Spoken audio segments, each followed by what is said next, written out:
Even though you don't want to say it, you want Sensei Seagal next, right? That's who. Oh, yeah.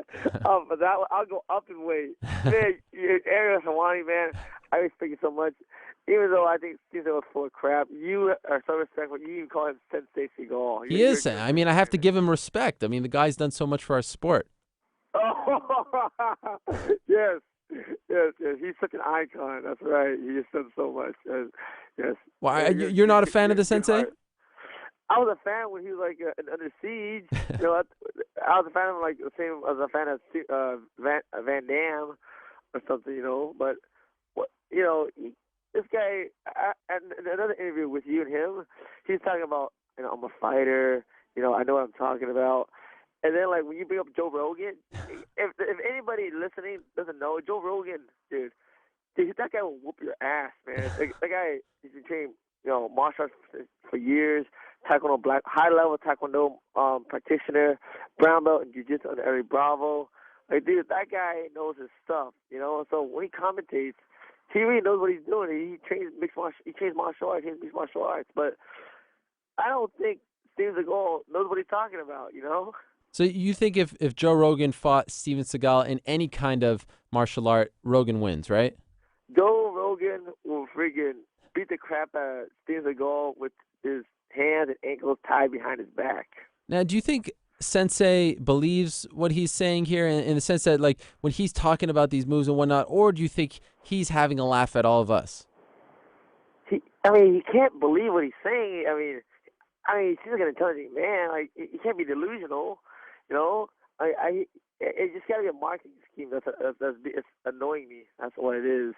But if he's delusional, that's just, I guess that's an excuse. Oh, this guy's crazy. That's why he's saying that. Then, that'd be, I would be less angry. Oh, this guy's a lunatic. That's why he's talking like this. But I think what gets me angry is just that this is a marketing scheme that's trying to fool everybody.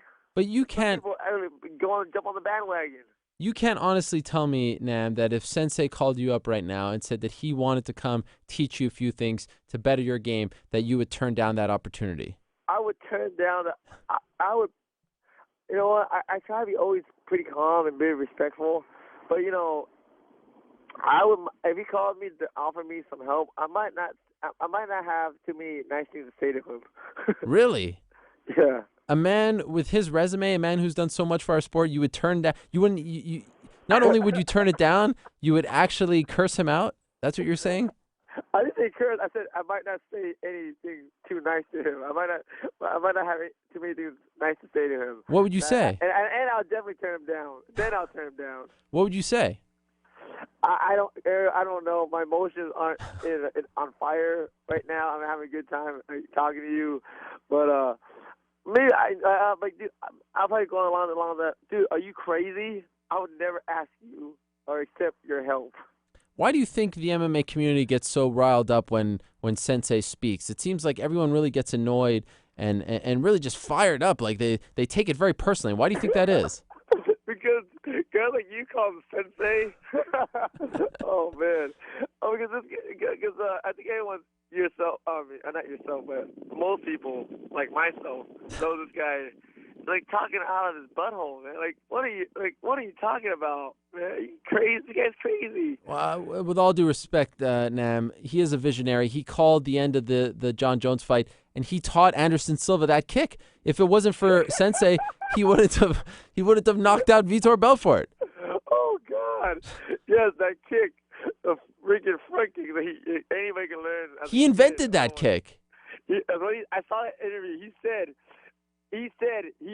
no one knows this kick, this deadly move, because he invented it. And then in the next interview with you, he said, "No, I didn't say I invented anything. Okay, I have my own style." Like, this guy's such full of crap. Listen. Oh my God! But do you consider Anderson Silva to be one of the best fighters in the world?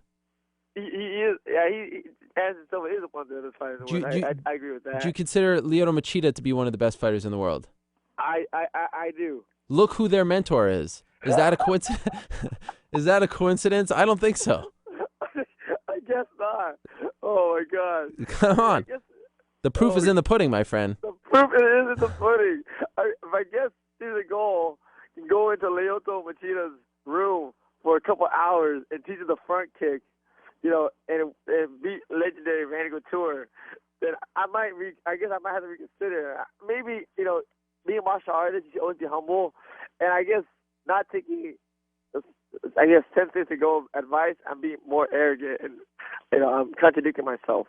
Do you think it was disrespectful for John Jones to turn down his invitation to come visit him in his locker room before the Rampage fight? Because I think it was. No way, not at all, man. I'm not a big John Jones fan, you know, but Why not? Why not? I mean, just some things I heard behind the scenes, you know. But that was respectful of John Jones for turning his Seagal's offer down, because what the hell, the nerve of Seagal to ask John Jones if I can come in and show you some moves. Like, that's no respect to Greg Jackson, no respect to Winklejohn. Like, dude, like, who do you think you are, man? Greg Jackson, Winklejohn, put all his time in teaching all these moves, and then he goes in for a couple minutes, shows him, like, his crappy front kick, and then he takes all the credit for it. That's freaking crap. Man, I'm going to set this up. I want to see you turn down Sensei Seagal's his wisdom. Please. I want to see. If somehow you can set that up, I'm gonna laugh. I'm like, dude, get out of here, man! You're a fraud. You need to take off those glasses. You don't like those glasses? Come on, you have cool glasses. I will say you have cool glasses. His a notch cooler. What the heck is he doing? Is he getting ready to shoot somebody? He has like freaking shooting glasses on everywhere he goes. What the heck? You need to get your boys. I know your team likes to do those funny videos. You need to do a Steven Seagal call out video. You know, you gotta get his. I don't do those videos. I mean, I do those videos, but a guy named Rob F. Martinez, he has his own website, and he's a comedian, and he's into MMA. He does those videos. He's always so nice to ask me if I want to participate, and I always say yes. You need to do one about Sensei, and then maybe he'll take you up on your offer, and then you'll see who the real martial artist is. Then you'll see who's the brain behind the UFC.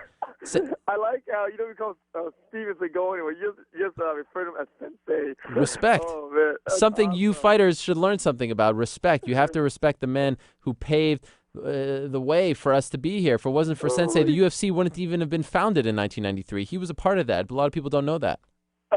Apparently so. Oh my God, that's freaking hilarious.